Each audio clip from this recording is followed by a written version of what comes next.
Hello, and welcome to the AAMFT Podcast, your all-access pass to the latest news, developments, and thought leaders in the world of systemic therapy. We strive to relate, educate, and innovate, one episode at a time. I'm your host, Dr. Eli Karam, and we're brought to you by the American Association for Marriage and Family Therapy. Our podcast explores topics that relationship-based therapists care about.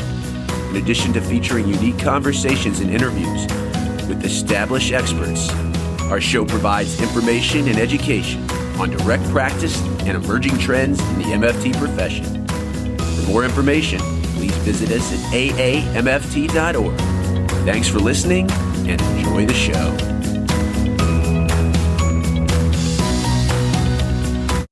Most practitioners to systemic therapy, even newbies out there, have heard of emotionally focused therapy, EFT.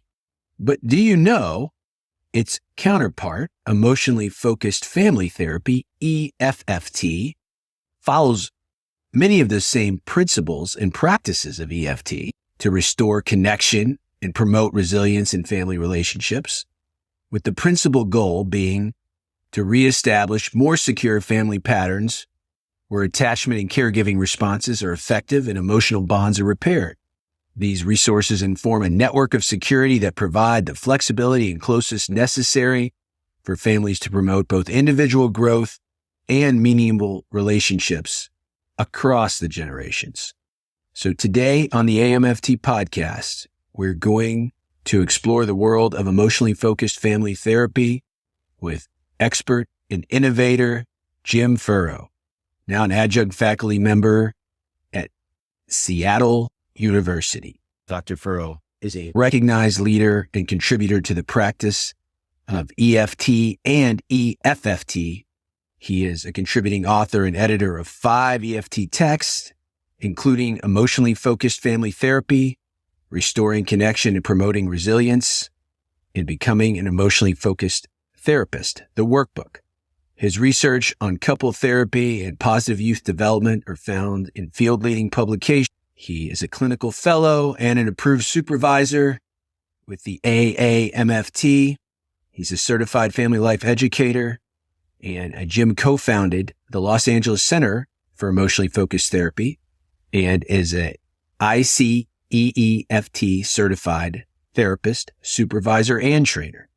An all-around calming presence. He was a great guest and has the ability to distill down the essence of the model and how it's both similar and different from the practice of EFT with couples. I enjoyed the interview. I learned a lot, and I hope you will too. We will be back at the conclusion. Are progress notes stressing you out? Good documentation is essential for a high standard of care, but the time and effort involved can feel overwhelming. If you've experienced that overwhelm, Chronicler can help. Chronicler's intuitive note builder lets you compose excellent progress notes right in your browser, often in 3 minutes or less. Sign up today for a 2-week free trial at therapyshelf.com. That's therapyshelf.com, and see how easy high-quality progress notes can be. So happy to be joined today on the AAMFT Podcast by Jim Furrow, a leader in emotionally focused family therapy, or as we'll abbreviate EFFT today. And Jim, you've listened to the show, so you know the first question is always about your therapeutic origin story, your journey into systemic thinking, and then specifically EFT. So great to have you. Can't wait to hear, because I actually do not know your origin story, so it'll be new for me. Great, Eli. It's a pleasure and a privilege to be with you this morning to have a bit of conversation about emotionally focused family therapy. And I guess when you asked that question, and I was thinking about it, I had to reflect on it, on the fact that as a kid, I often could be found taking things apart and then trying to put them back together. I just had this insatiable curiosity and trying kind of an intuition of wanting to try to understand how things worked. And that didn't always go well. In fact, some of the things that I took apart didn't go back together, which is probably why I'm a family therapist and not an engineer. But it was always a desire to try to understand not only things, but relationships. And for me, I was studying journalism and mass communication in my undergraduate experience. And I had an opportunity to take an elective course in family communication, and I was curious about that. And that was where I first came across this idea of communication and feedback loops, and the idea of something being more than the sum of its parts, and really started to see possibility of systems. And it made sense for me because at that period in my life, I had gone through a loss in my family, and my family had changed in ways that I couldn't quite put together. Being able to look at how we talked about loss or didn't talk about loss and how we tried to make meaning of that together started this kind of conversation in my own mind about how do you connect in a family? How do you make sense and meaning together when things are going well, but especially when things go in unexpected directions? So that kind of set me on a course of becoming a family therapist. And in my graduate school experience, some of the work I was doing was with children who were diagnosed with attention deficit and hyperactivity disorder. And I had the privilege of working with a multi-level team and school and psychiatrist. And we had a pretty robust approach to trying to help these children find their way and navigate their way through their own growing up with a sense of confidence, even though they've met challenge.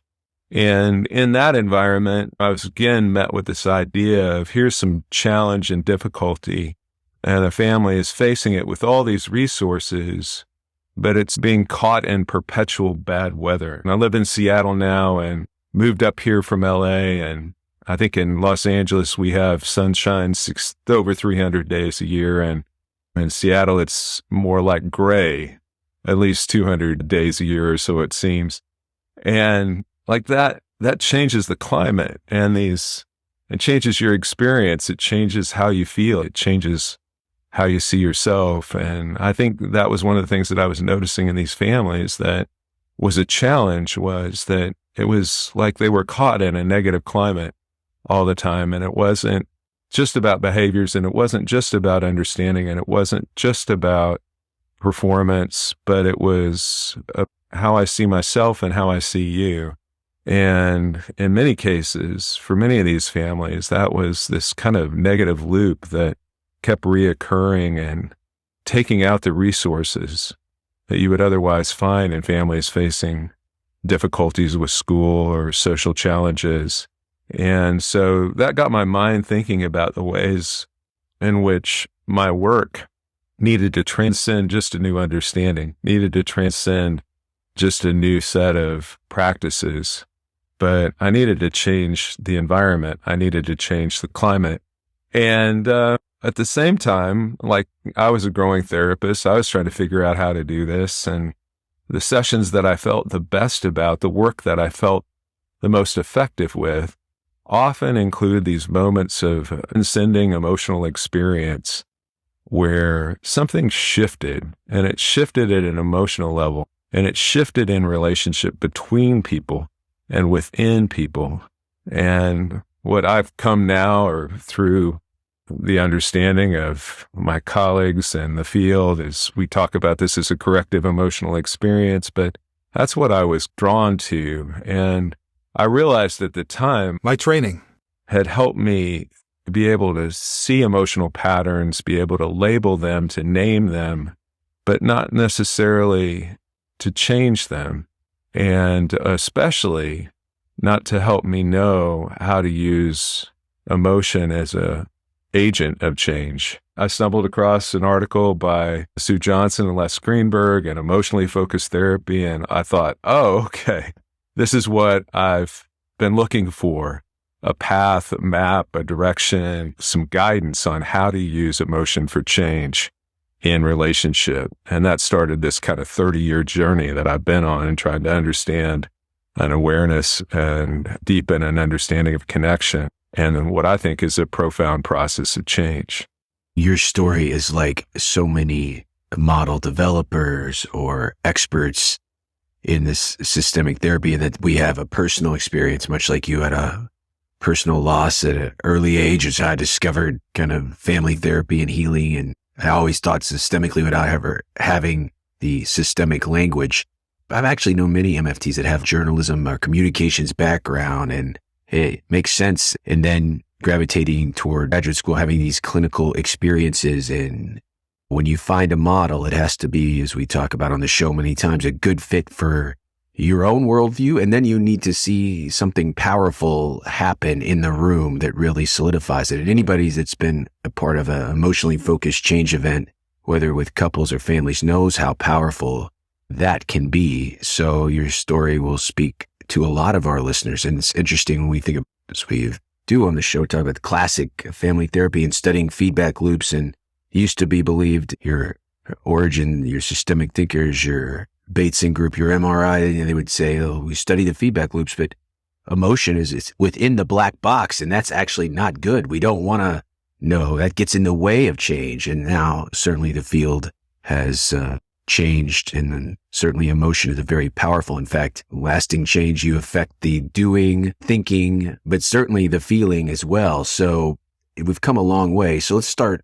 We'll just talk about the role of emotion in family therapy, and then we can you can shift into talking about some of the assumptions about having an emotionally focused family therapy lens. Great. Yeah, absolutely. I think one of the things that when we think about the role of emotion, and I couldn't agree with you more in terms of the way in which it's been in the background, sort of this figure-ground relationship, that it's always been in the background of the conversation in family therapy. But really, through the 90s and into the 2000s, the decade of the brain, the decade of emotion, did we really find a way to talk about it in the foreground? Sue Johnson had an opportunity to interview Sal Minuchin at the Networker Symposium in 2017. And when she talked with him about family, I thought this was interesting, that he said ignoring emotion was the greatest mistake we made in family therapy. And of course, he's talking and being interviewed by Sue Johnson, and where emotion is the focus. And I just thought that was interesting, that with that kind of perspective, we could look back through the field, and clearly the assumptions of structural therapy are woven throughout EFT as we think about patterns, as we think about enactment. And we've learned greatly from Sal Minuchin and his colleagues. But this idea of the prominence and prevalence of emotion in human experience, and that as an opportunity to organize around that, has largely been a quiet voice in the chorus of family therapy, one that's often distrusted. And so I think one of the things that I see in training family therapists is really trusting emotion, and the idea that we can access and expand and organize emotional experience in a way that we get greater coherence of someone's own experience and greater congruence within someone's experience through the felt security they find in a relationship where they're seen, heard, and felt. Yeah, I love how you say that. Many of our listeners, okay, they know the 3 stages, 9 steps of EFT, and they may know really important pieces like the difference between primary and secondary emotion, but they think of this model solely as couples modality. How did you start thinking about applying it to families? And then tell us the major differences between EFFT and traditional emotionally focused couples therapy. So Sue Johnson and her colleagues at the Ottawa Couple Family Institute began looking at this kind of question of how attachment relationships in families could be influenced, impacted by this powerful model with couples. And so my colleague Gail Palmer was working alongside Sue, and they did a kind of pilot study looking at eating disorders, adolescent girls who were diagnosed with bulimia, and applied these EFT principles to working with these families. And that really were the initial seeds of the conversation that evolved between Gail and Sue and George Fowler and Lisa Palmer Olson, who were all part of this effort to try to articulate in more specific terms what EFT looks like with families. Because there are some similarities. First, I think, is that we're working with a developmental system. And while the patterns of interaction between parents and children are reciprocal, and we can understand those in classic systemic terms, they're not mutual. So they're reciprocal, but not mutual. So we think about the relationships as being hierarchical, or that parents have a different role and a different responsibility in that relationship than children do. And while there's always a goal of connection, in our couples work, our goal is organized around intimacy and the mutual impact of connection in that relationship, where our goal in family therapy, especially from an EEFT perspective, or the goal of families in general, is, the simple way of saying it is that you want to create a felt sense of belonging. It's a developmental systems. Our primary goal is around growth, not just intimacy or closeness. So that's a key difference, because one of the things that we're going to be doing is privileging, resourcing the caregiving system, resourcing parents, and helping parents shift to a more open stance before we go to a child's vulnerability and their attachment needs.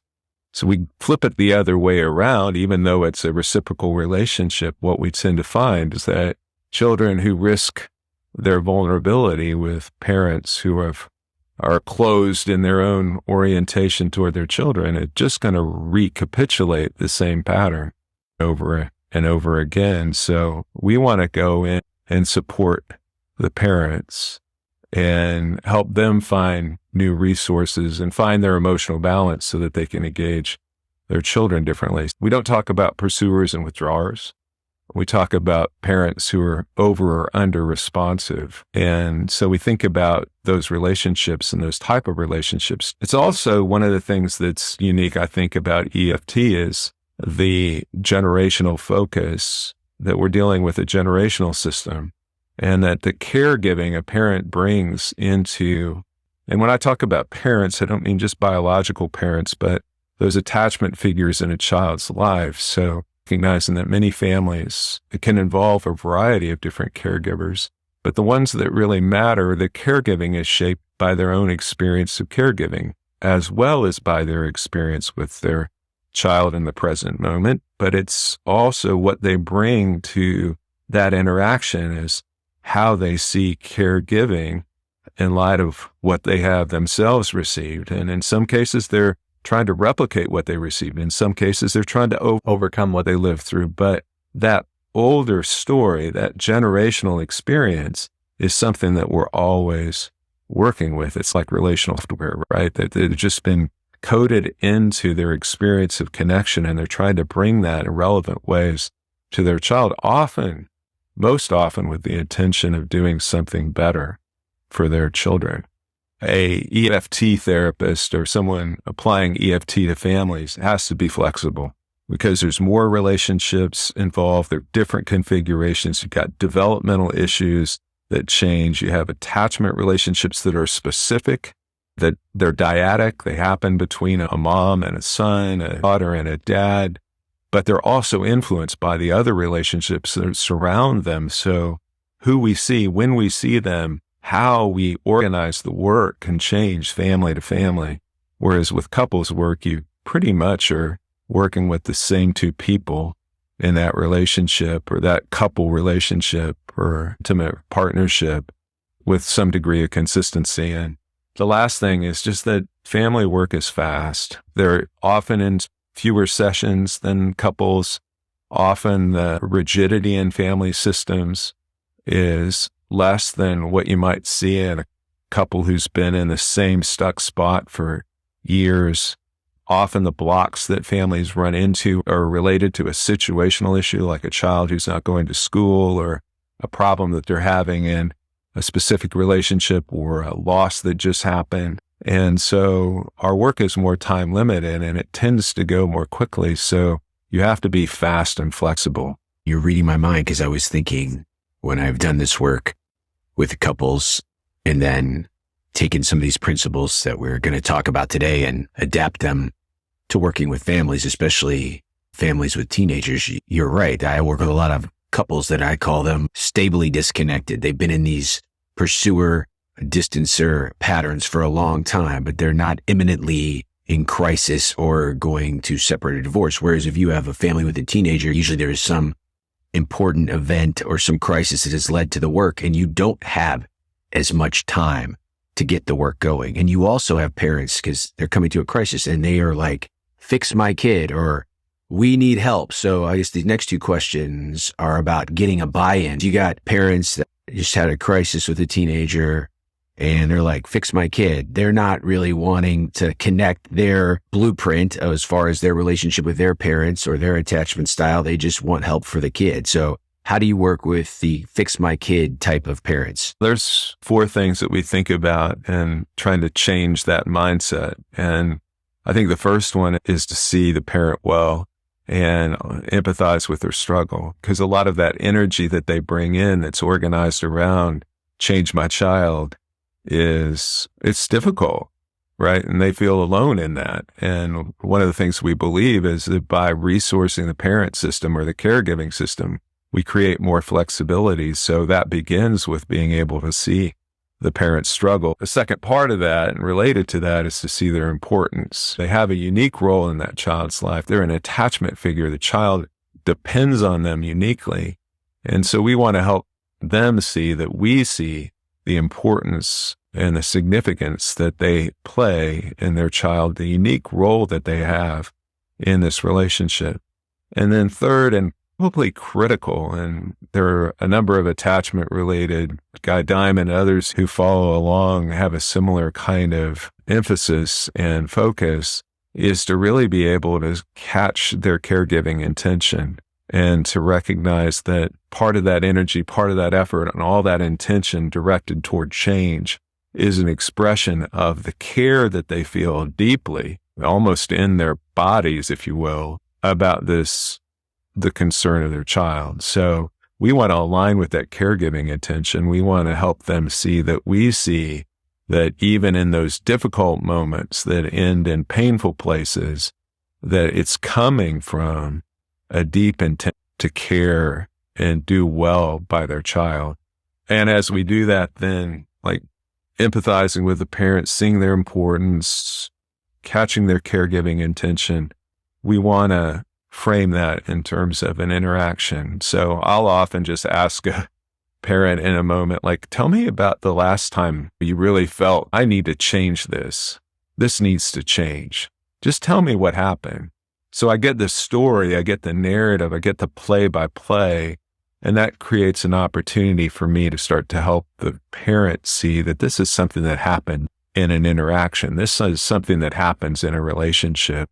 And that's where I can be most relevant, to help them find a different way to deal with the problem together. Right. Because we can all agree, even a lot of times, if the parents are slightly divided on how they view their child or children, or the child or teen doesn't necessarily agree, and probably most times doesn't agree with the parent of what the issue is, pretty much everybody in the room can agree they don't like the current cycle and what it looks like. So the flip of that question is also the reluctant teenager. Many times the IP, the identified patient, how do you sell it, the model or the way of working to the teenager who doesn't want to share their feelings with their parent because A, it doesn't feel safe, and B, they don't think the parent will understand, even if they did share. Exactly. So how do we sell it? I think we don't. I think there's some wisdom in not trying to sell the idea that we're going to lead with vulnerability with children. Let's say an adolescent who is pretty convinced that they're not seen, or they're not sure they matter, that their parent is more concerned about their performance rather than their person. So in one way, in some ways, it's really a question of where we start. And I think one of typical to EEFT's approach to emotion, our first move is acceptance of someone's experience. An adolescent kid, their starting point may be mistrust.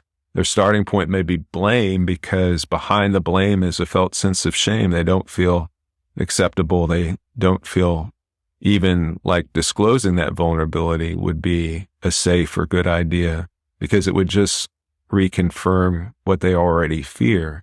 So we have to create a kind of felt sense of safety. And we do that first by helping shift the parents toward a more open stance. But then also, as we're going through the process, connecting with the adolescent, even early on, we're trying to see the dilemma that they're in and understand that their resistance has good reason, and that we're not going to push them toward being more vulnerable than makes sense in the moment. And I think this is a key distinction too, is that when you think about working with emotion, you start first and foremost with experience. So it's really not about labeling feelings or getting an adolescent to use feeling language.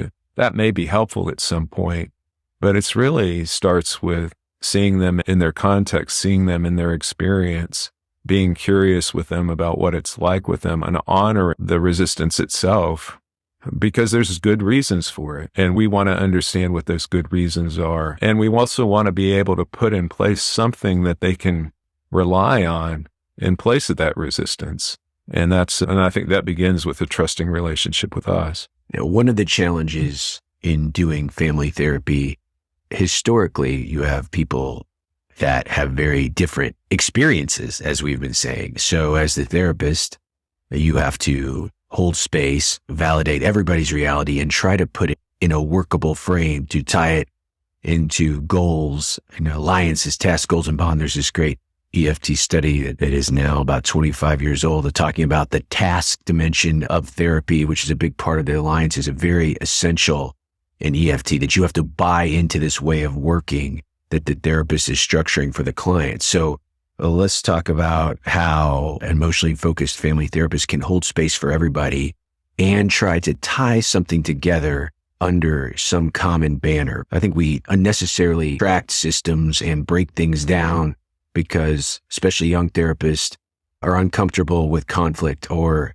intense expressed emotions. So they break it down. I'll work with the teenager and work with the parents, and sometimes they can get them back together. Sometimes they never get them back together. Can you break down the family system into smaller units before bringing everybody back together? What does the model say about how to work in that kind of scenario? Yeah, great questions.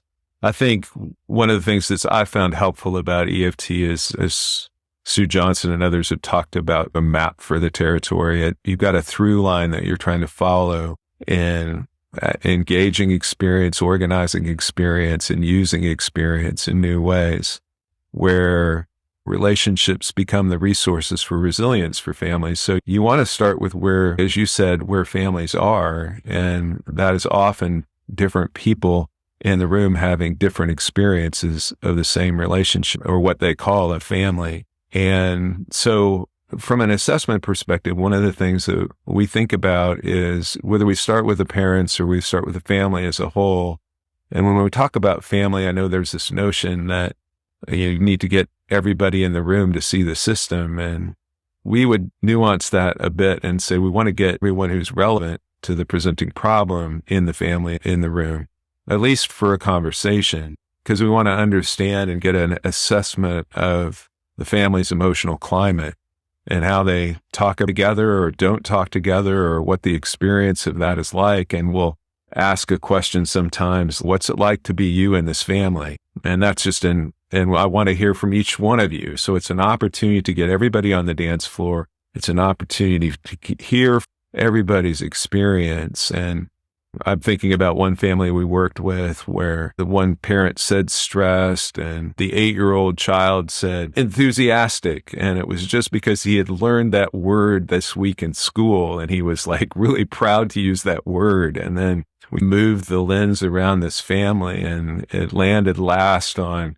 this quiet, sullen adolescent boy who was squished into the back corner of the couch with every message saying, I don't want to be here. This is ridiculous. This is irrelevant. And we asked him what word would he describe it? And he said, it's a living hell. His older sister reacted because he said the word hell, and the parents shifted, and there was just this huge wave of discomfort that rolled through that moment. And I thought, yeah, this is family therapy, right? That's the beauty of it, is that you start to see that everybody's in a different place and everybody is trying to find their way, and the struggle to be seen and known and feel valued and receive the care one needs is a challenge. And so getting a window into the family experience, and as I mentioned earlier, one of the things we're paying attention to is where are the parents and their unique role in this system. So we're going to, whether it's one parent or two, or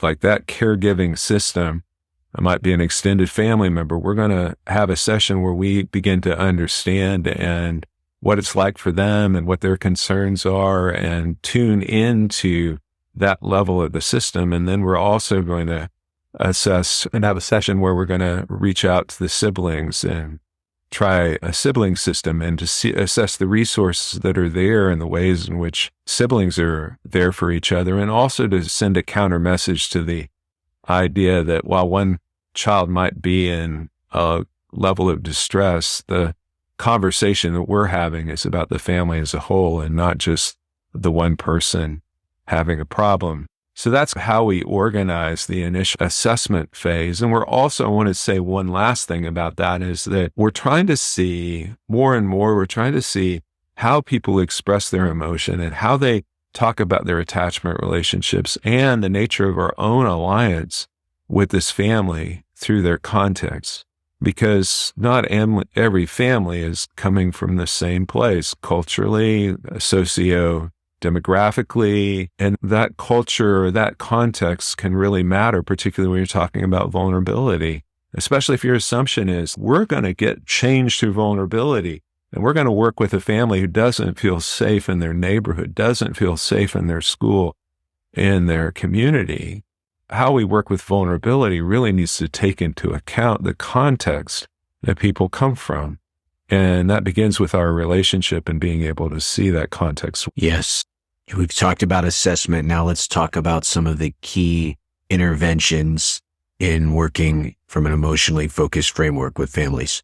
And those of you who are familiar with EFT, and especially as it's been discussed in attachment theory and practice, which was Sue Johnson's recent text, where she basically describes EFT as one model that can be relevant in three modalities. And one way of telling that story is to say that whether you're working with individuals or couples or families, the EFT therapist is using these 5 essential moves. She calls them the EFT tango because of her love for Argentinian tango and the elegance of these sort of 5 moves that can look somewhat different at different times, but it's accessing the present process. It's ordering and assembling emotional experience so that there's a new awareness, a new experience, and then engaging that, having people enact that experience, and then processing the enactment of a new experience and a new meaning, a new understanding, a new connection, and then integrating that and synthesizing that and making meaning of that and contrasting that with, say, a previous pattern or problem. So those sort of 5 moves of moving into the present moment, ordering and organizing, expanding, accessing, deepening emotion, and then engaging it, processing it, and then integrating it is what an EFT therapist is doing over and over again. And in my mind, that's doing 2 simple things. It's eliciting experience, expanding it, and then engaging it and processing the impact of that. That's how we work with emotion. I'm giving you a basic answer. Let me give you a more specific example, though, to working with families, because one of the things that we're doing, and I reflected this previously when we were talking, securing parental buy-in, is this idea that we're often working with parental caregiving intention. And one of the ways that we're often using that from an emotionally focused perspective is, like, one of the things that we want to help a parent do is tune in to their own vulnerability around caregiving. Now, that might be sadness at a distance in a relationship that they might have with their daughter or son. It might be fear that they don't have the influence or they don't know what to do to help their child get back on track and they see the future and they're scared to death about what this is going to mean for their child. And that fear and that sadness, those underlying emotions really are connected to the parent's intention to care for their child. And when we talk about this, when we do training, one of the things that often makes people nervous is when we start talking about working with a parent's primary emotion in front of their child. And that for good reasons, because the assumption is, or the concern is, that we might be trying to elicit the child's empathy and compassion for their parent's pain or sadness or fear. And that's just going to invite parentification, right? The child taking responsibility, which is absolutely the opposite of what we're looking for. So what becomes really important in those moments is to be able to reframe those underlying emotions, that fear, that sadness, as a clear signal of the parent's care and a clear signal of the child's importance, the clear signal about the importance of the relationship between the parent and the child. And if one of the things that we're trying to do in EFT is help parents see their children better at an emotional level, one route that we have available to us, and I would argue probably the most powerful route that we have available, is their own compassion, their own empathy, their own soft feelings, for their own tenderness for their child. It's like that moment, like if we're talking about a parent who's holding their child for the first time, embracing their child for the first time. Maybe it's in a labor delivery room. Maybe it's in, they're meeting through an adoption process. It's the first time that they hold them, the first time they connect with them in some visceral, physical way. The tenderness of their heart in that moment is what we're wanting to help them find, so that they can begin to see themselves more clearly. They can begin to see their child more clearly. And in my mind, like being able to find that emotional experience and then be able to reframe that as their caregiving begins to put more resources online for them to be more flexible, more open, more engaged, more curious to something that they're experiencing in their child that they don't understand or feel threatened by. You give the scenario, the fear of the child being parentified if the parent shows vulnerability. What about the reverse of that, Jim? If the parent shows vulnerability or expresses some guilt or shame for something they did as a parent or something that happened in their youth before they were parents, and then the teen uses that vulnerability against the parent to disparage or demean, because a lot of parents will say, I can't be vulnerable about my kid because they're going to use that against me. And that makes good sense. So one of the things we're thinking about as we work with parental vulnerability is, when is that task that happens with the child present, and when is that a focus that we do in resourcing the caregiving system with just the parents alone, particularly when you raise the issue of shame, because some parents are really stuck in a place of helplessness around the shame that they feel over mistakes they may have made and regrets that they have in their own parenting.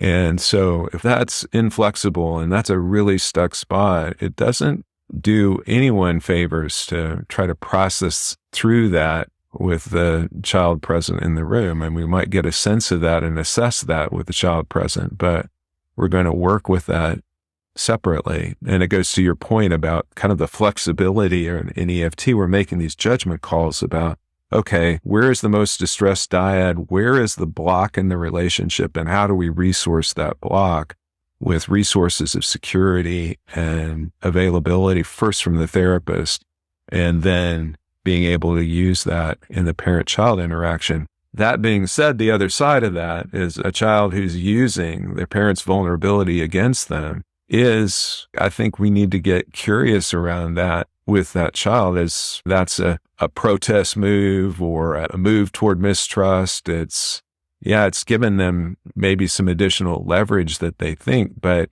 if we hang out with them in those efforts, one of the things we're trying to do is also provide a level of safety and connection that they can begin to explore why they need to do that, why that's so important.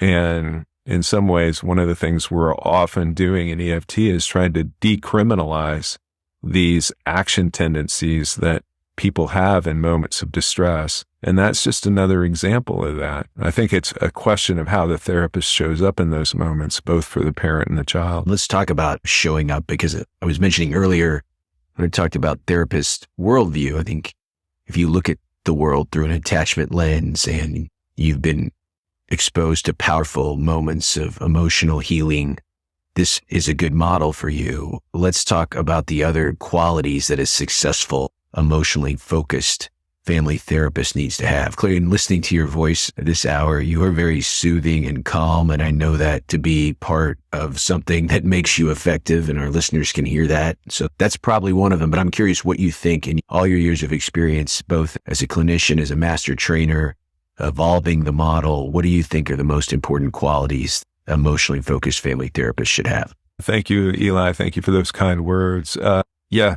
My experience, the first and foremost challenge in practicing EFT is trusting emotion in the moment. I think working with families and what that elicits in terms of our own experience of being vulnerable in relationships where we need to depend on others for our own growth, our own development, it lives in us. And that's both a resource that can fine-tune our empathy and our attunement and our awareness, but we have to keep our own emotional balance as we do that. And so I think self-awareness and our own relationship with emotion is a critical element and is part of the work. I think it's not something that you can do offline. It's something that you experience with the families that you work with, that you find moments of courage to step into the fear. I'm thinking about my colleagues, Lisa Palmer Olson and George Fowler, working with a family after 20 years of a suicide event where one of the children had died and the parent and daughter had come home to discover their sibling and their son, who was no longer alive, in a really kind of horrific scene. And that family didn't talk about, right? It went through the emotions of dealing with all that was related to that, but at an emotional level, how do you find words? How does anyone find words for a moment like that? We're not prepared for that. So, like, when I think about what you're talking about and the role of the therapist and what this work can invite us into, it's a moment of courage where both Lisa and George held a space for this family to be able to, some 20 years later, walk into and through those moments together and to find compassion, caring, just sharing about the experience, grieving, making new meaning together. But that took the therapist's courage to walk into those moments that had been shut away and in many ways had defined the relationships in distance and disconnection. And I think when a therapist is able to find confidence in knowing that we can face that fear together and we can together face the dragon, as Sue would say, we will come different. And the more experience we have with families, the more experience we have with parents, the more experience we have with teens, and being able to walk into these places with them. And we do it together. I said, George and Lisa did this together. We wrote this book together. Much of our work as therapists happens in private sessions, but what we really need is the support and the community of our profession. And so appreciate this podcast and all the others who've shared their stories and their experience, their wisdom, because this is really work we do together. It's really work we do as a community.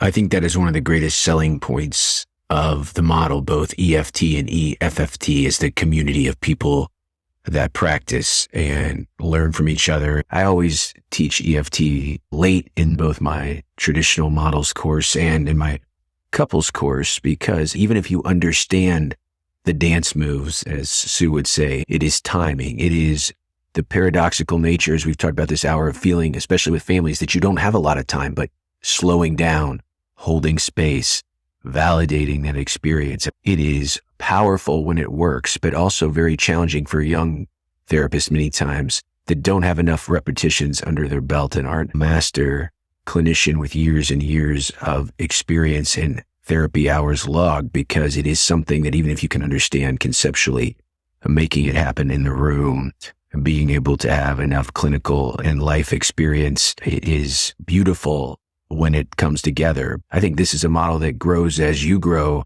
in your life experience. It's something that you should not give up on, especially if you view the world through these lenses of emotion and attachment, because it is so powerful, but also so complex to pull off. So I wonder if you could speak to both the power, the beauty, but also the challenge of hanging in there. If you're a young, or not even that young of a therapist, but you're just starting your journey into this and you love it, but you feel discouraged by your lack of ability to pull it off. So if you could talk about that, and then give us, as you mentioned, Jim, at the end here, best resources for our listeners who want to learn more and get more experience training in emotionally focused family therapy. Yeah, absolutely.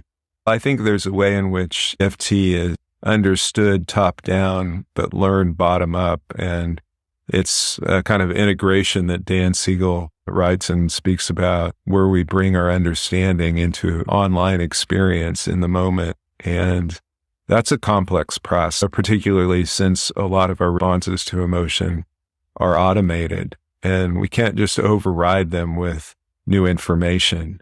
We need felt understanding. And how do we arrive at that? Some of that is through practice. And as you were saying, some of this is about showing up and taking risk and learning with our clients about their experience. And some of that's just intuitive to the process of therapy. But in EFT, I think some of this is guided by lessons learned from others who go before us. Like Gail Palmer has just been quite a remarkable guide for me in some of our work together, and just seeing and learning together about, we've had the opportunity to do co-therapy together, and just being able to talk about and share the work that we've done together and where we get stuck, and the curiosity that comes along with that, to look at each other's work, to get feedback on this process, and expert feedback, people who can look at this and see it from an informed place and help us see more about our work. I think that's an important part of learning, is that whole being able to look at your work, record your work, have somebody watch it with you, and be able to talk about the process of therapy, not just how we make meaning about it, but what's actually happening in the moment. And as far as learning, I think attachment theory and practice is a great resource for really getting the bird's eye view of EFT, and particularly as it relates to family. Gail Palmer has a video that is on our isef.com site that gives a good example of EFT in action, EFFT in action, a good example of her work with a difficult family system. I think watching others, good examples of that. We have different training programs that are designed to give first an orientation to the process and then work at specific competencies. So there's EFT training classes that are also offered as a way to systematically organize an understanding and an engagement and a process of learning that starts not just with that kind of intellectual understanding, but with a practical kind of bottom up, this is how we do it. And then there's some supervision groups around it. And those resources you can find on EEFT.org. There's different resources that we put in place to try to scaffold and support this kind of growth of using emotion to promote change, to, through relationships, promote resilience in families and the challenges that they face. So you are such an articulate speaker and proponent of this very powerful model and way of working. Thank you so much for being a guest. There will be listeners who want to continue the dialogue. What is the best way to reach you, Jim, if our listeners want to follow up?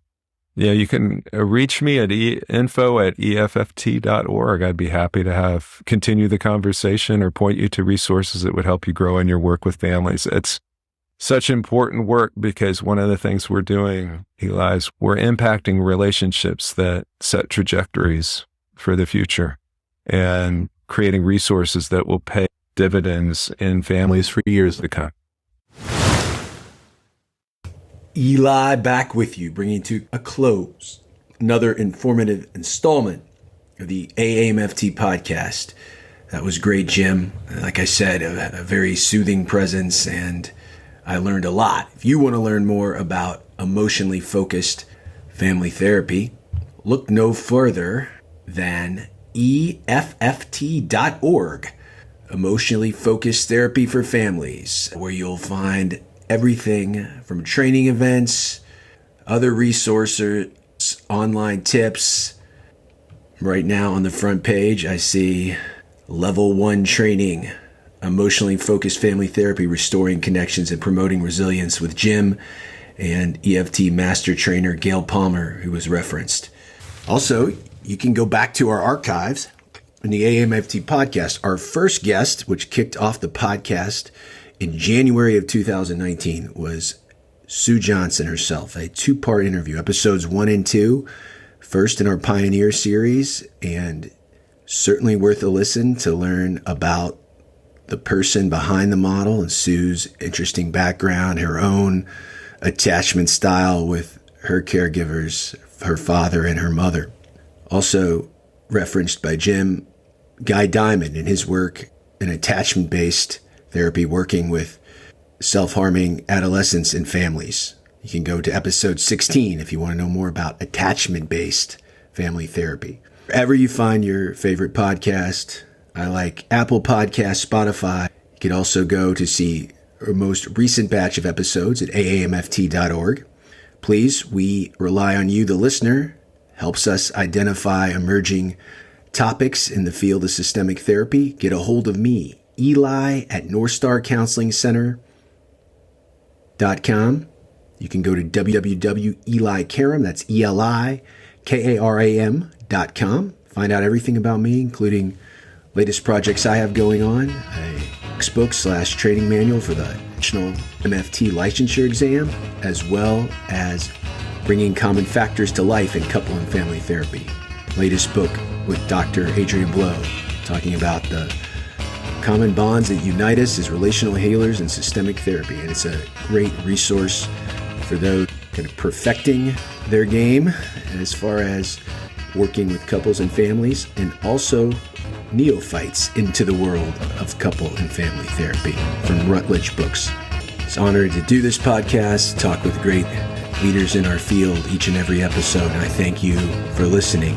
And until next time, my friends, stay safe, stay systemic.